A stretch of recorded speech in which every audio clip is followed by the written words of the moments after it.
አንድ አምላክ በሚሆን በአብ በወልድ በመንፈስ ቅዱስ ስም ስንክሳር ሐምሌ 8 በዚህች ቀን በጎ ስም አጠራር ያለው የአባ መቃርስ ገዳምና የዓለም ሁሉ ኮከብ የሆነ ቅዱስ አባት አባ ቡሳይ አረፈ። ይህ ቅዱስ ከግብጽ ሀገር ስሟ ሰንስ ከምትባል ሀገር ነበር። 7 ወንድሞችም ነበሩት። እናቱም የእግዚአብሔር መልአክ እግዚአብሔር ያገለገለ ዘንድ ከ7ቱ ልጆቹ አንዱን ስጭኝ ብሎሻል እያለ እንደሚያነጋግራት ራእይን አየች። እርሷም ጌታዬ ሆይ የወደድከውን ውሰድ፣ ሁሉንም ገንዘቦቹ ናቸውና አለችው። መልአኩም እጁን ዘርግቶ የቡሳይ ራስ ይዞ ለእግዚአብሔር መልካም ስራ የሚሰራ ይህ ልጅ ነው አለ። ይህ ቡሳይ የከሳና ስጋው የኮሰሰ ነበርና እናቱ ለዚያ መልአክ ጌታ ሆይ እግዚአብሔር የሚያገለግል ከነዚህ አንዱን ጠንካራውን ውሰድ አለችው። መልአኩም እግዚአብሔር የመረጠው ይህ ነው አላት። ከዚህም በኋላ ከእርሱ ተሰወረ። ባደገም ጊዜ የምንኩስና ልብስ ሊለብስ ወደደ። ወደ አስቄጥስ ገዳም ሄዶ በአባ ባይሞን ዘንድም መነኮሰ። እርሱንም አባ ዮሐንስ ሐጺር ያመነኮሰው ነው። ከዚህም በኋላ እጅግ ጽኑ የሆነ ተጋድሎውን መጋደል ጀመረ። ምንም ሳይቀምስ 40 ቀን እስከ መጨረሻው 3 ጊዜ ጾመ። በቀን በሌሊት በጾም በጸሎት እየተጋ ቅዱሳን መጻሕፍትንም አዘውትሮ በማንበብ በመጻሕፍት ቃል ነፍሱን ያረካት ነበር። የእግዚአብሔርን ቃል እጅግ ይወድ ነበርና ከማር ከስኳር እጅግ ይጥመው ነበርና በውሃ ዳርም እንዳለች ተክል ሆነ። ክብር ይግባውና ጌታችን ኢየሱስ ክርስቶስን ያየው ዘንድ የተገባው ሆኖ ነበር። ጌታችንም ብዙ ጊዜ ይገለጽለት ነበር፣ ከእርሱም ጋራ ይነጋገር ነበር። እርሱንም እግሩን አጥቦ እጣቢውን ይጠጣው ነበር። በአንዲት ቀንም የመድኃኒታችን እግሮቹን አጥቦ ግማሹን ጠጥቶ ግማሹን ለደቀ መዝሙሩ እንዲጠጣ ተወለት። ረድኡ በጠጣ ጊዜ ልጄ ሆይ ተነስና በምንኩስናዬ ውስጥ ካለው ውሃ ጠጣ አለው። ረድኡም በልቡ በመቅጃው ውስጥ ካለው ከጥሩ ውሃ ለምን አይሰጠኝም? ረድኡ በልቡ በመቅጃው ውስጥ ካለው ከንጹህ ጥሩ ውሃ ለምን አይሰጠኝም አለ። ይህን ብሎ ቸለል አለ። መምህሩ እንዳዘዘውም አልጠጣም። ሁለተኛም ልጄ ሆይ ተነስና ከኩስኩስቱ ያለውን ያንን ውሃ ጠጣ አለው። ግድ ጠጣ ባለው ጊዜ ተነስቶ ወደ ኩስኩስቱ ሄደ። ነገር ግን ውሃ አላገኘም። አባ ቡሳይ የጌታችን እግር እንዳጠበና ግማሹን ጠጥቶ ግማሹን እንዲጠጣ ለእርሱ እንደተወለት አስረዳው። በነገሩም ጊዜ እጅግ አዘነ፣ ፈጽሞ ድንጋጤም ተደነገጠ። አባ ቡሳይም ረድኡን ራሱን እብድ አስመስሎ ወደሚኖር ወደ አንድ ጻድቅ ሰው ዘንድ ላከው። እርሱንም አረጋግቶ ወደ አባቱ ወደ አባ ቡሳይ መለሰው። ድንጋጤውን ባልተወው ጊዜ ወደዚያ ጻድቅ ሰው ዳግመኛ ላከው። በሄደም ጊዜ ሙቶ አገኘው። አባ ቡሳይም ለረድኡ ይህ በትሬን በላዩ አኖርና ተነስተ እንድታናግረኝ አባቴ አዞሃል በለው አለው። ሄደው የአባ ቡሳይን በትር በዚያ ጻድቅ በድን ላይ አኖረ። ወዲያውኑ ተነስቶ ሰማ። ለአባትም ታዘዝ፣ ታዛዥ ብትሆን ይህ ድንጋጤ ባላገኘህም ነበር አለው። ይህንም ብሎ ተመልሶ ተኛ። በአንዲት ቀንም ከቅዱስ አባ ቡሳይ ደቀ መዛሙርት አንዱ መጣ። ወደ እርሱን ከመግባቱ በፊት ከሰው ጋራ ሲነጋገር ሰማው። በገባ ጊዜም ከሰው ማንንም አላገኘም። አባቴ ወይ ከአንተ ጋራ ሲነጋገር የነበረ ማን ነው ብሎ ጠየቀው። አባ ቡሳይ እንዲህ ብሎ መለሰለት። ንጉሥ ቁስጥንጥኖስ ወደ እኔ መጥቶ ይህ ታላቅ ክብር ለመነኮሳት እንዳላቸው አውቄ ቢሆን ኑሮ መንግስቴን ትቼ መነኮስ በሆንኩ ነበር አለኝ። እኔንም ምን ጎደለብህ? የጣዖታትን አምልኮ አስወግደህ የቀናች ሃይማኖት ስልጣን አጽንተሃልና አልኩት። እርሱንም መልሶ እንዲህ አለኝ። እግዚአብሔር ይመስገን፣ ክብርስ እጅግ አብዝቶ ሰጥቶኛል። ነገር ግን የመነኮሳትን ክብር ያህል አይሆንም። እነርሱ በእሳት ክንፎች እየበረሩ ወደ ኢየሩሳሌም ሰማያዊት ሲገቡ አይቻቸዋለሁና አለኝ። እኔም እንዲህ አልኩት። የእግዚአብሔር ፍርድ በእውነት ትክክል ነው። ለእናንተ ቤቶች፣ ሚስቶችና ልጆች፣ ሀብትና ዓለም የተዘጋጀውን ሁሉ አላቸው፣ በእነርሱ ትጽናናላችሁ። መነኮሳት ግን ከዚህ ከተድላ ዓለም የተለዩና በሕይወታቸው ዘመን ሁሉ ችግረኞች ናቸው። ስለዚህም ይህ ታላቅ ክብር እግዚአብሔር ሰጣቸው አሉት። በአንዲት ዕለትም እግዚአብሔር አባ ቡሴን እንዲህ ብሎ ተናገረ። ይህ ገዳም እንደ ርግቦች ማደሪያ አድርገዋለሁ፣ በውስጡኑ መነኮሳትን እሞላዋለሁ። ቅዱስ አባ ቡሴን ጌታ ፈጣሪ ሆይ የብዙ ከሆኑ ምግባቸውን ከወዴት ያገኛሉ አለው። ክብር ይግባውና ጌታችንም እኔ አስብላቸዋለሁና ምን እንዲጠጡ እንዲያጠጡ አልተዋቸውም አለው። በሀገር አዲናውን ስለሚኖር ስለ አንድ ገዳማዊ ሽማግሌ ተናገረ። በትምህርቱ አምነው ወደ እርሱ ብዙ ሕዝቦችን ተሰበሰቡ። እርሱ መንፈስ ቅዱስ የለም ብሎ ተሳስቶ ነበርና ብዙዎችም ተከትለውት ነበርና ቅዱስ አባ ቡሴም ይህ ነገር ሰምቶ ስለዚያ ገዳማዊ እጅግ አዘነ።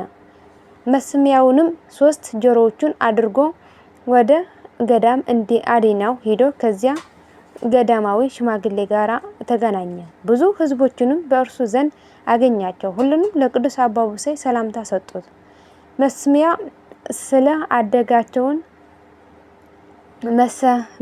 ስለ አደረጋቸው ስለ 3ቱ ጆሮዎቹ ጠየቁት። እንዲህም አላቸው፣ ለእኔ ልዩ 3 አካላት አሉኝ። ስራዬም ሁሉ በእርሱ አምሳል ነው። በውኑ መንፈስ ቅዱስ አለን አሉት። ከብሉይና ከሐዲስ መጻሕፍት ይተረጉምላቸው ጀመረ። ከ3ቱ አካላት አንዱ መንፈስ ቅዱስ እንደሆነ በመለኮቱም አንድ እንደሆነ አብራራላቸው። ሁሉንም ከስህተት ተመልሰው ንስሐ ገቡ፣ ወደ ቀናች ሃይማኖትም ተመለሱ። ስላሉ ነገር እግዚአብሔር ይመስገን። ለአባ ቡሴም ይህ የዋህ ረድእ የነበረው የእጁ ስራውንም ሊሸጥ በሄደ ጊዜ ከአሕዛብ ወገን አንድ ሰው አገኘ። ክብር ይግባውና በጌታችን በኢየሱስ ክርስቶስ ላይ የጽርፈት ቃልን እስከሚናገር ድረስ በእውነት መንገድ አሳሳተው።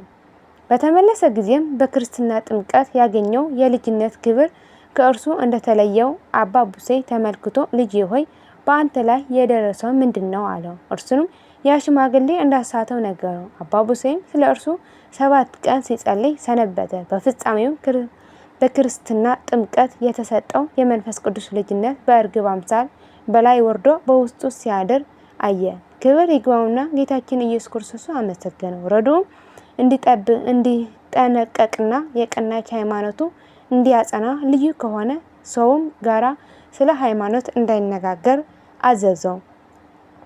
የበርበር ሰዎችንም ወደ አስቄጥስ ገዳም በመጡ ጊዜ ወደ አዲናው ገዳም ሄዱ። በዚያም ተቀመጠ። ከዚህም በኋላ አረፈ።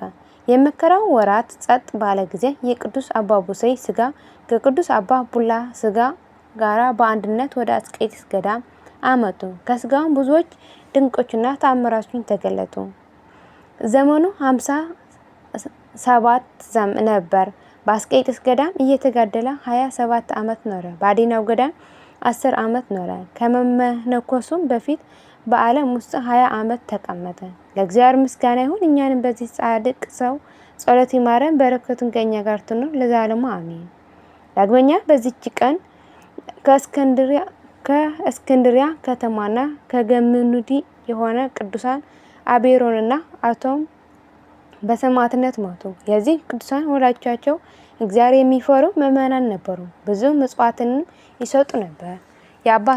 የአባታቸውንም ስም ዮሐንስ የእናታቸውም ማርያም ነበር። አባታቸው ባረፈ ጊዜ የአቤሮን ዕድሜ 30 የአቶም ዕድሜ 27 ዓመት ነበረ።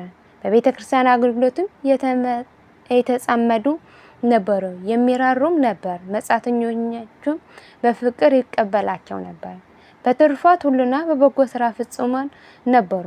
ፍርማ በሚባል ሀገር ብዙ ሰዎች በሰማዕትነት በሞቱ ጊዜ እሊህ ቅዱሳን ገንዘባቸውን ይዘው ለንግድ ወደ ፍርማ ሄዱ። የንጉሥ ጭፍሮችም አገኛቸው። ከእርሳቸውም ጋራ የሰማዕቱ የቅዱስ አንያኖስ ስጋ ነበረ። ለጭፍሮቹንም ብዙ ገንዘብ ሰጥቶ ከጭፍሮቹ እጅ ወደ ቤታቸው ወሰዱት። ከከበሩ ድንጋይ በተሰሩ ሳጥን ውስጥም አኖሩት። በፊቱም ሁል ጊዜ የሚራራ መብራትን አኖሩ። የሚበራ መብራትን አኖሩ። ከስጋውም ታላቅ ድንቆችና ተአምራችን ተገለጡ። በዚያን ጊዜ እሊህ ቅዱሳን ስለዚህ ስለ ኃላፊው ዓለም ፍጻሜና በመንግስተ ሰማያት ስላለው ዘላለማዊ የተድላ ደስታ ኑሮ አሰቡ። ከዚህም በኋላ ተስማምተው ወደ እስክንድርያ ከተማ ሄዱ። በመኮንኑም ፊት ቆመው ክብር ይግባውና በጌታችን በኢየሱስ ክርስቶስ ታመኑ። መኮንኑም ከእሳት እንዲጨምሯቸው ከላይም ቆዳ በተሰራ ጅራፍ ደማቸውን እስኪፈስ ድረስ እንዲገርፏቸው አዘዘ። ዳግመኛ ስለታምና ረጃጅም በሆኑ ችንካሮች ስጋቸውን ቸንክረው ከታች እሳት አነደዱባቸው። ጌታችንም መልአኩን ልኮ ከእሳት አዳናቸው። እንደገናም በታላቅ ዛፍ ላይ ዘቅዝቀው ይሰቅሏቸው ዘንድ አዘዘ። ከአፍንጫቸውና ከአፋቸው ብዙ ደም ወረደ። ጌታችን ፈጣሪያቸው ከመላእክቱ ጋራ ወርዶ አዳናቸው። መኮንኑም በፊቱ በቆሙ ጊዜ አጸናታቸው። ከጽናታቸው የተነሳ እጅግ አደነቀ። ከዚህም በኋላ ወደ ሀገር ፍርማ ላካቸው። መኮንኑም ለአማልክት ዕጣን አጢሱ አላቸው። እምቢ ባሉትን ጊዜ ከኮምጣጤና ከሙጫ ጋራ ጨው ደባልቀው አፍልቶ በአፋቸውና በአፍንጫቸው ጨመረ። እነርሱም ይህን ሁሉ ስቃይ ታገሱ። ከዚህም በኋላ በብረት አልጋ ላይ አስተኝተው ከታች እሳት አነደደባቸው። የእጃቸውና የእግሮቻቸው ጭፍሮች አወለቁ። በብረት በትሮችም አጽንተው መቷቸው። በዚያን ጊዜ የመኮንኑ ሚስት ሞተች።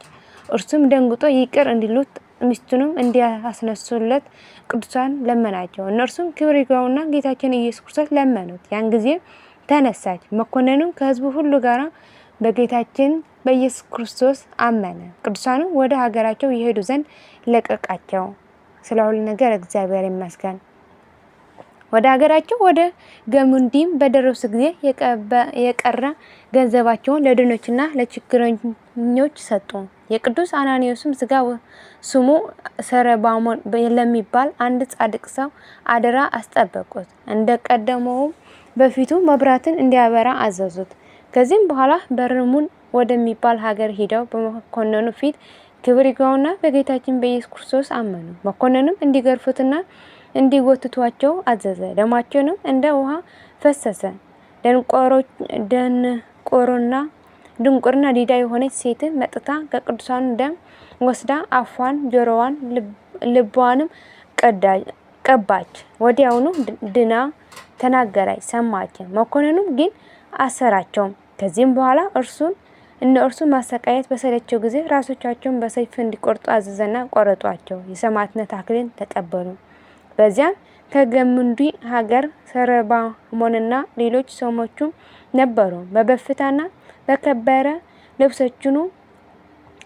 ልብሶችን ገነዟቸው። መዓዛው ጣፋጭ በሆነ ሽቶም ቀቧቸው። ወደ ሀገራቸው ወደ ገሙንዲም ወሰዷቸው። ከገሙንዲንም ከተማ ውጪ በደረሰ ጊዜ ስጋቸው የተጫነበትን ሰረገላ የሚስቡ እንስሶች ቆሙ። ስጋቸው በውስጡ ይኖር ዘንድ እግዚአብሔር የመረጠው ቦታ ይህ ነው የሚል ቃል ከሰማይ ሰሙ።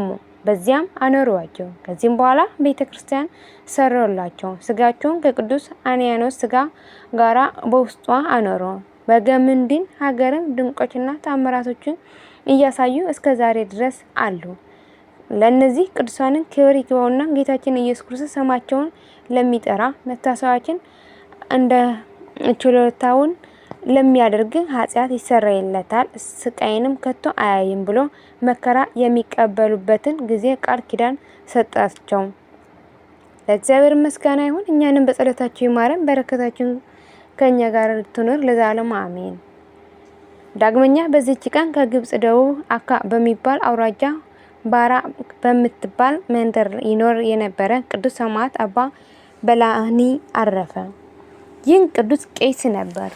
የምእመናንም መከራቸውን የሰማዕትነትን መገደላቸውን በሰማ ጊዜ ገንዘቡን ሁሉ ለድሆችና ለችግረኞች ሰጥቶ ወደ አዲናው ከተማ ሄደ። ክብር ይግባውና በጌታችን በኢየሱስ ክርስቶስ በመኮንኑ ፊት ታመነ። መኮንኑም ጽኑ የሆኑ ስቃይን ብዙ ቀን አሰቃየው። ነፍሱንም በእግዚአብሔር እጅ ሰጠ። የሰማዕትነት አክሊል ተቀዳጀ። ለእግዚአብሔር ምስጋና ይሁን። እኛንም በጸሎት ይማረን፣ በረከቱን ከእኛ ጋር ትኖር ለዘላለሙ አሜን። ዳግመኛ በዚች ቀን አባ ኪሮስ የቀበረው የንጉስ ልጅ ድሃ የነበረው አባ ሚሳኤል አረፈ። ዜናውንም እንዲህ ነው። አባ ኪሮስ በእግዚአብሔር ትእዛዝ ወደ ሳት ገዳም ሄዶ ከዚህም ደርሶ ቤተክርስቲያንን ተሳለማት። በዚያም አምላክን የወለደች የእመቤታችን የቅድስት ድንግል ማርያም ስዕል አየ። ከዓይኖቹም እንባ እየፈሰሰ እመቤቴ ሆይ አስብኝ አላት። ስዕሊቱም ኪሮስ ሆይ መምጣትህ መልካም ነው፣ ከዚህም አትለፍ፣ የአባትህም አጽም ትጠብቅ ዘንድ ወደ ማደሪያ ተመለስ እንጂ አለችው። አባ ኪሮስም ይህ ሰምቶ ከስዕሏ ፊት 7 ሞቶ ስግደት ሰገደ። በዕብራይስጥም ቋንቋ እንግዳ ነህና በቃ በምሕረት መዝገብንም ተመዝግበሃልና የሚል ቃል ሰማ። ከዚህም ባለፈ ጊዜ መነኮሳቱ መልኩ የተዋበ ሁለመናውም ያማረ እንደሆነ ተመለከቱ። እርስ በርሳቸውም እንዲህ ተባባሉ፣ ይህ መነኮሴ በመንግስት ከተማ ከግብጽ ሀገር የመጣ ነው። ሰውነቱ በጾም በጸሎት አልጠወለገምና እጅግም ነቀፉት፣ አልተቀበሉትም። ነገር ግን ወደ ሚንቁት ቦታ ሰደዱት። በዚያም መስፈር በሚባል ሕማም ለብዙ ጊዜ የታመመና በምድር ላይ የተጣለ ድሃ ሰውን አገኘ። በራስጌም የመላእክት አለቃ ቅዱስ ሚካኤል፣ በግርጌው ቅዱስ ገብርኤል፣ በቀኙ ሩፋኤል፣ በግራው ሳድቃኤል አየ። እነርሱ በክንፋቸው ጋርደውት ነበር። ከሰውም ያለ እርሱ ያያቸው አልነበረም። በገዳዮች ፊት ሞትን የማይፈራ ጎበዝ እንዴት ነህ? ሰላምታ ሰጡት። እንዴት ነህ ብለው ሰላምታ ሰጡት። አባ ኪሮስም አደነቀ። በልዕልና ነዋሪዎች ሆይ ከዚህ ለምን ተቀመጣችሁ አላቸው። ይህ ድሃ እንድንጠብቀው ከእግዚአብሔር ታዘናል አሉት። አባ ኪሮስም እስከ መቼ ነው አላቸው። ከዚህ ድካም እስከሚያርፍ ድረስ ነው አሉት። ከዚህም በኋላ ወደ ታመመው ድሃ ተመልሶ በዚህም ቦታ ከኖረ ምን ያህል ዘመን ነው አለው። በሽተኛውም 35 ዓመት ነው አለው። ሁለተኛም ከታመምክ ስንት ዓመት ነው አለው። 20 ዓመት ነው ብሎ መለሰ። አበምኔቱና የገዳሙ መነኮሳት ይጎበኙሃልን ብሎ ጠየቀው። በሽተኛውም አባቴ ሆይ የለም አይጎበኙኝም፣ ፊታቸውንም ካየው 15 ዓመት ይሆናል ብሎ መለሰለት። አባ ኪሮስም እና ንገረኝ፣ አባትህ ማነው? እናትስ ማናት አለው። በሽተኛውም እንዲህ ብሎ መለሰ። አባቴ የኬልቄዶን ንጉስ፣ እናቴም የራህራህ ንጉስ ልጅ ናት። አባቴ ኪሮስ ሆይ እውነት እልሃለሁ በአባቴ ቤት ያሉ ሰዎች ወርቅና ብሩን ቀጭኑንም ልብስ በእግራቸው ይረግጧቸዋል። አባ ኪሮስም ወደዚች ገዳም ማን አደረሰ አለው። ድሃውም እንዳንተ ያሉ 2 ሰዎች ወደ አባቴ ቤት መጥተው በዚያ አደሩ። እኩለ ሌሊትም ሲሆን ፊቱ ብሩህ የሆነ ሰው ወደ እኔ መጣ። ሚሳኤል ብሎ ጠርቶ ሲነጋ ተነስተህ ከነዚህ ቅዱሳን ጋራ ሄድ አለኝ። በእንዲህ ያለ ስራ ወጥቼ ወደዚህ ቦታ ደረስኩ። ምንንም በጎ ስራ ሳልሰራም እንደ እነርሱ ሆንኩ። አባ ኪሮስም እኔ አጽናናሃለሁና ወንድሜ ሆይ ስማ። ስሙ በቡንዳ የሚባል አንድ እጅግ ድሃ የሆነ በበረሃ የሚኖር መነኩሴ ነበረ። የበጎ ስራ ጠላት ሰይጣን ወደ እርሱ መጥቶ አሳተው። እግዚአብሔርም ስጋውን ለአንበሳና ለሰማይ ወፎች ሰጠው። እርሱም በወገን የከበረ ከሮም ንጉስ በታች የሚገዛ የኬፍዝ ንጉስ ልጅ ነበር። ሁለተኛም እነግርሃለሁ የሮሜ ንጉስ ልጅ የሆነ አንድ ድሃ ነበረ። እርሱም ከበትር ብቻ በቀር ከአባቱ ቤት ምንንም ሳይዝ በቀጥታ ወጣ። ያንንም ሰው እኔ እጅግ አውቀዋለሁ። ከገዳም ወደ ገዳም ከተራራ ወደ ተራራ ይዞር ነበር። ሞቱንም አላስተዋልኩም፣ ሕይወቱንም አላወቀውም። ዳግመኛ አንድ ሰው የንጉስ ልጅ ድሃ ነበረ። እርሱንም በሰነበታት እንጂ በሌላ ቀን ምንንም ሳይቀምስ ማቅ ለብሶ በቀን በሌሊት ለጸሎት ይተጋ ነበር። በአንዲት ያለ ስራም ኑሮ አረፈ። የብርሃን መላእክትን ነፍሱን ወስደው በመንግስተ ሰማያት አኖረዋት። አሁንም ወንድሜ የምነግርህ ስማ፣ የፈጣሪ የእግዚአብሔር ተግሣጽ አታድንቅ። የወደደውን ይገስጻልና። ያንንም በሽተኛ ድሃ መነኮስ እውነት ነው፣ ለእኔ ይገባኛል አለ። ኃጢአቴም ይህን ተቀበልኩ ብሎ መለሰ። ይህንን ብሎ ዝም አለ። በዚያን ሰዓትም ያን በሽተኛ በሞት ያሰናብተው ዘንድ አባ ኪሮስ ወደ እግዚአብሔር ጸለየ። ክብር ይግባውና ጌታችን ኢየሱስ ክርስቶስ በድንገት መጣ። አልፎ አእላፋት መላእክትን በዙሪያው ሆነው ከእርሱ ጋር ነበሩ። ለጻድቃን ንጉሳቸው የሆነ አምላካችን እናመሰግነው፣ ለችግረኞቹም ተስፋ የሆነ አምላካችን እናመሰግነው እያሉ ይዘምሩ ነበር። በዚያ ዓለም በገድል የደከመ በእርሱ ደስ ይላቸዋል። አባ ኪሮስም ባየ ጊዜ በምድር ላይ ሰገደ። ጌታችን ፈጣሪያችን ሆይ ወደዚህ ምን አመጣ አለ። ጌታችን ስለጠራኸኝ መጣሁ አለው። አባ ኪሮስም ይህ ሰው ጻዕር በዝቶበታልና ያርፍ ዘንድ አሰናብተው አለው።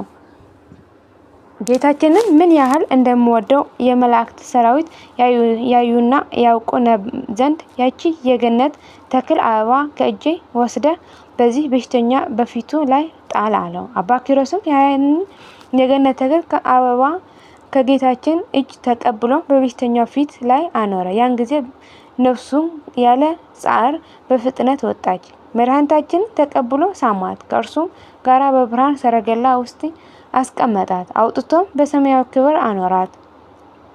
አባ ኪሮስም እያደነቀ አለቀሰ። ከዚህም በኋላ ወደ አበምኔቱ ሄዶ እነሆ ያ ድሃ ስለ አረፈ መቃብር ቆፍሮ ይቀብሩት ዘንድ ከመነኮሳቱ እዘዝ አለው። አበምኔቱ ምን ግዴታ አለብኝ አለው። አባ ኪሮስም ትኩር ብሎ ተመለከተውና ይህ የሰይጣን ስራ እንጂ የሰው ስራ አይደለም አለው። ስለ አስጨነቀው 7 መነኮሳትን አዘዘለት። እርሱንም ማጠንታቸው ይዘው ተነሱ። አባ ኪሮስም የሚያጥኑት አሉና የረከሱ ማጠንታቸውን አስወግዱ፣ በቦታቸውም ተዋቸው፣ ነገር ግን ቅበሩት ብሎ አማላቸው። ያን ጊዜ 4 የመላእክት አለቆች ስጋውን በክርቤልና በሚዛ አጠኑ። መዓዛውንም ያን በዓት መላው። ከዚህ መነኮሳት የሚያሸተን ምንድነው? ይህ መነኮስ ስራ ያውቅ ይሆን ተባባሉ። ከዚህም በኋላ ስጋውን ወስዶ በዚያው ገዳም በእንግዳ መቃብር ቀበሩት። ከመቃብሩም ጥሩ ውሃ ፈልቆ ለበሽተኞቹ ፈውስ ሆነ። ለእግዚአብሔር ምስጋና ይሁን፣ እኛንም በዚህ ጸሎት ይማረን፣ በረከቱን ከኛ ጋር ትኑር ለዘላለሙ አሜን። ዳግመኛ በዚች ቀን ከላይኛው ግብጽ ከበሳ ከተማ አባ ቢሞ በሰማዕትነት ሞተ። ይህ ሰው ባለጸጋና በጎ የሚሰራ ድሆችንም የሚወድ በሀገርም ላይ የተሾመ ነበር። በአንዲት ዕለትም ክብር ይግባውና ጌታችን ኢየሱስ ክርስቶስ በራእይ ፊቱን ከፀሐይ ብርሃን እጅግ እያበራ አየው። እንዲህም አለው፣ ሰላም ላንተ ይሁን። ወደ መኮንኑ ሂደህ በስሜ ታመን፣ እኔ የክብር አክሊል አዘጋጅቻለሁና። ከእንቅልፍም በነቃ ጊዜ ተነስቶ ገንዘቡን ለድሆችና ለችግረኞች ሰጠ። ከዚህም በኋላ ጸሎት አድርጎ ከቤቱ ወጣ።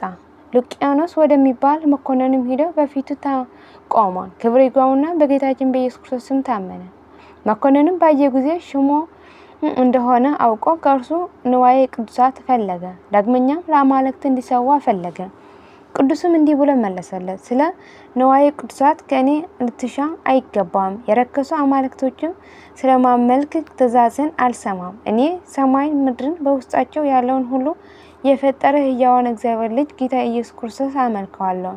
መኮንኑ ይህን በሰማ ጊዜ ተቆጥቶ ምላሱን ይቆርጡት ዘንድ አዘዘ። ጌታችንም እንደ ቀድሞ ምላሱን መለሰለት። ከዚህም በኋላ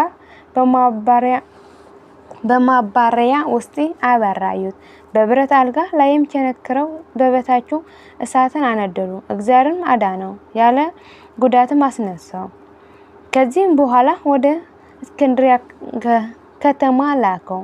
ክብር ይግባውና ጌታችን ተገልጾለት አጽናናው። ከዚህም በኋላ በወህኒ ቤት ጨመሩት። በዚህም ተአምራትን አደረገ። ጋኔን ያደረባት የአቅፍሃ ሀገር ሰው የዮልያኖስ እህት ነበረች። ቅዱስ ቢሞም ያንን ጋኔን ከእርሱ ላይ አወጣና አሳደደው።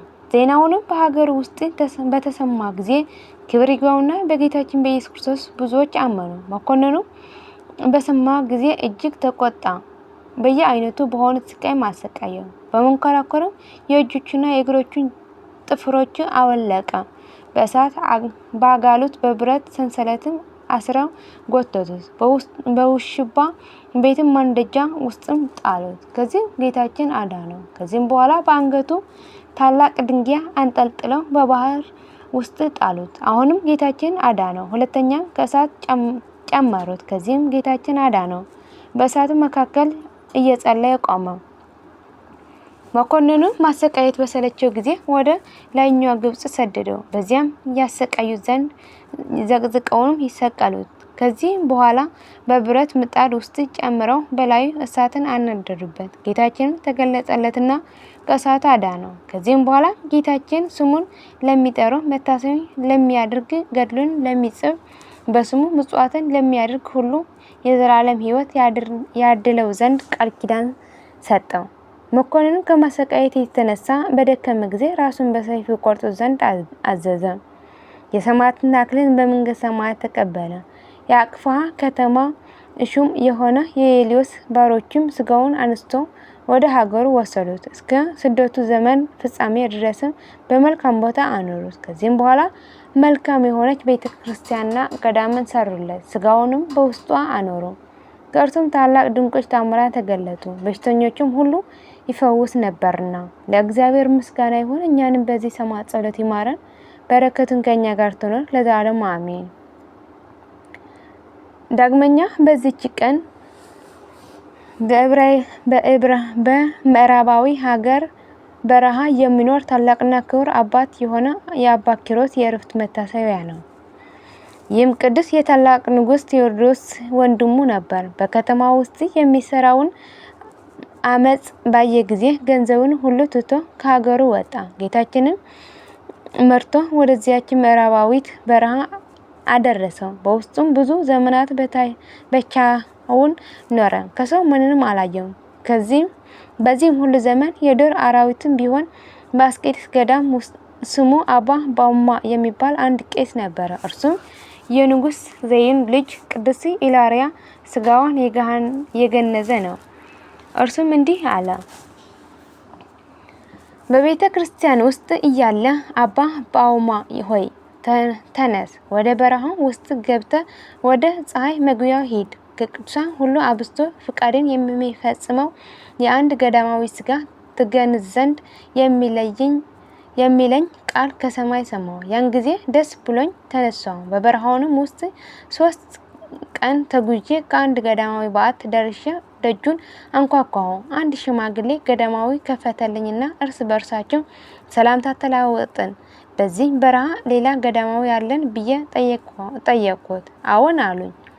ሁለተኛም ስምህ ማን ነው አባቴ ሆይ? በዚህችስ በረሃ ውስጥ ምን ያህል ጊዜ ኖርክ አልኩት። ስሜ ስምዖን ነው። በዚህ በረሃ የኖርኩበት 7 ዓመታት ነው አለኝ። ከእርሱ ዘንድም ወጥቼ 3 ቀን ተጓዝኩ። ሁለተኛም ስሙ ባሞን የሚባል ገዳማዊ ያገኘው።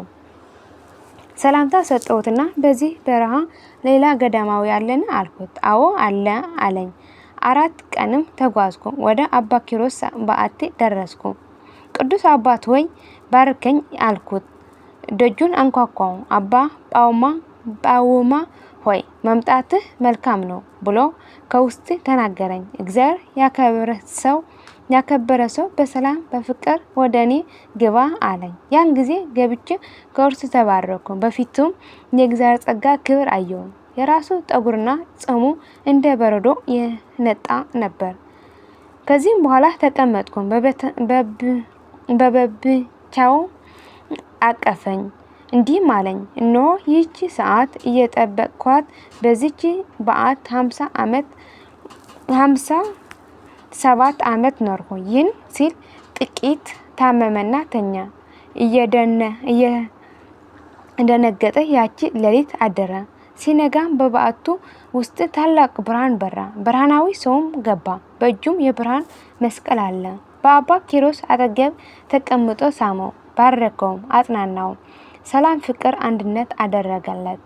ከእርሱ ተሰወረ። እኔንም ፈራው። እንዲህ የሚራራ ይህ ክብር የተጎናጸፈ ይህ ማን ነው አልኩት። እርሱም ልጄ ሆይ ይህ የእግዚአብሔር ልጅ ጌታ ኢየሱስ ክርስቶስ ነው። ልማዱ ስለሆነ ሁል ጊዜ ይመጣል ያጽናናኛል አለኝ። በቀዳሚት ሰንበት ዕለትም 9 ሰዓት በሆነ ጊዜ እስከ ሰማይ የሚደርስ ታላቅ ጩኸት ሰማሁ። ከጩኸታቸው ኃይል የተነሳ ምድር ተናወጸች። እኔም ይህ የምሰማው ጩኸት ምንድን ነው ብዬ ጠየቅኩት። እርሱም ልጄ ሆይ ይህ በሲኦል የሚኖረው የኃጥአን ጩኸት ነው አለ። ስለ ቅድስት ትንሣኤው የይሁድ ፀሐይ እስክትጠልቅ ድረስ እግዚአብሔር ያሳረፋቸውና ስለዚህም እግዚአብሔር ያመሰግን አለኝ። በዚህ ዕለት ሐምሌ 7 ቀን ቅዱስ አባ ኪሮስ ጮሆ አለቀሰ። ዛሬ በግብፅ ሀገር ታላቅ ምሰሶ ወደቀ። ይህም የገዳማውያን አለቃ ቅዱስ አባ ሲኖዳ ነው አለ።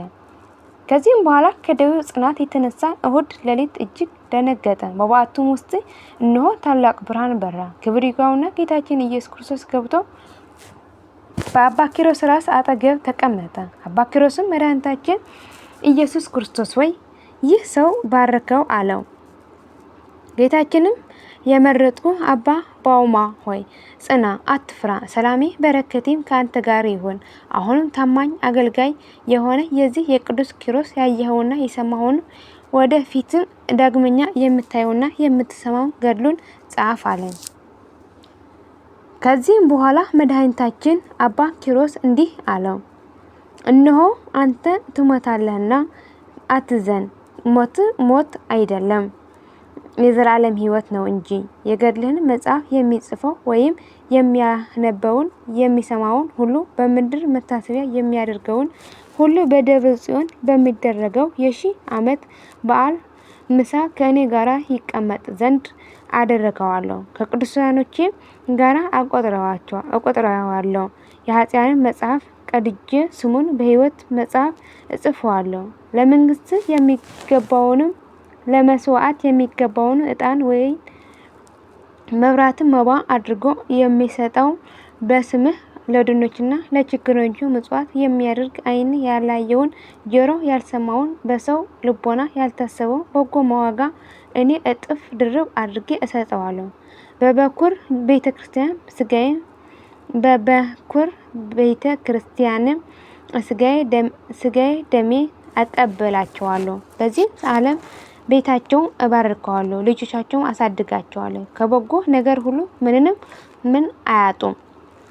አሁንም ከዚህ ዓለም ድካም ወደ እረፍት የዘላለም ተድላ ደስታ ወዳለበት ወደ ብርሃን ቦታ ወስደው ዘንድ ጊዜ ደርሶ መድኃኒታችን ይህ ሲናገር እነሆ ነቢይና ዘማሪው ዳዊት መጣ። በመሰንቆም ከእርሱ ጋር ነበረች። ይህች ዕለት በእርሷ ፍጹም ሐሴት እናድርግ ዘንድ እግዚአብሔር የሰራት ናት እያለ አመሰገነባት። መድኃኒታችን ኢየሱስ ክርስቶስ አባ ኪሮስን እነሆ የዘማሪው ዳዊት መጥቷልና ይዘምርልህ ዘንድ የምትሻውን ንገር አለው። ዳዊትም ቅዱስ አባ ኪሮስ በየትኛው አውታር እንድዘምርልህ ትሻለህ? ደግሞስ በየትኛው ዜማ በየትኛው ስልት በመጀመሪያው ነውር ወይስ በሁለተኛው ወይስ በሶስተኛው አለው። ቅዱስ አባ ኪሮስም በ10 አውታር በየስልታቸውና በየዜማቸው ልሰማ እሻለሁ አለ። ያን ጊዜ ዳዊት መሰንቆውን አዘጋጅቶ የጻድቁ ሞት በእግዚአብሔር ፊት እጅግ የከበረ ነው አለ። ዳግመኛ ጎለመስሁ አረጀውም፣ የሚያውቅ ጻድቅ አላየውም አለ። ዳዊት ድምፁን አሰምቶ ዘመረ፣ መሰንቆውን በስለት መታት። ያን ጊዜ የቅዱስ አባ ኪሮስ ነፍስ ወጣች። መድኃኒታችን ተቀብሎ ሳሟት፣ ለመላእክት አለቃ ለሚካኤልም ሰጣት። እኔ አባ ጳውማም የቅዱስ አባ ኪሮስ ስጋውን ቀበርኩ። ከበዓቱ በወጣው ጊዜ በበረሃው በሰማይ ሰራዊት ተመልቶ አየው። መድኃኒታችን የቅዱስ አባ ኪሮስ ስጋውን ባለበት በዓት ላይ መስቀሉን አኑሮ ዘጋት። ከዚህም በኋላ መድኃኒታችን ለእኔ ሰላምታ ሰጥቶኝ መላእክትና የመላእክት አለቆች በፊቱ እያመሰገኑና እየዘመሩ በታላቅ ክብር አረገ። የቅዱስ አባ ኪሮስ ነፍስ ከመድኃኒታችን ጋር እንደዚህ አሳረጓት። እርሷንም በተሰጣት ክብር ደስ እያላት አረገች። እኔንም አባ ባውማ በዚያ ቦታ ብቻዬን ቀረው። ተመልሼም ወደ አባ አሞን በዓት ደረስኩ። ከዚህ የ3 ቀን መንገድ ተጉዤ ወደ አባ ስምዖን በዓት ደረስኩ። ከዚያም 3 ቀን ተጉዤ ወደ ቦታዬ ወደ አስቄጥስ ገዳም ደረስኩ። ለመነኮሳቱ ሁሉ ያየሁትና የሰማሁትን ሁሉ የቅዱስ አባ ኪሮስን ገድሉን ስለ አባ ሲኖዳም እረፍት ትንቢት እንደተናገረ ነገርኳቸው። መነኮሳቱ ሰምተው እጅግ አደነቁ። የተመሰገነ እግዚአብሔርን አመሰገኑት። እኔ አባ ጳውማም የቅዱስ አባ ኪሮስ ገድሉን ጽፌ ለሚያነበውና ለሚሰማው ሁሉ መጽናኝ ይሆን ዘንድ ወደ አብያተ ክርስቲያን ሁሉና ወደ ገዳማት ላኩ።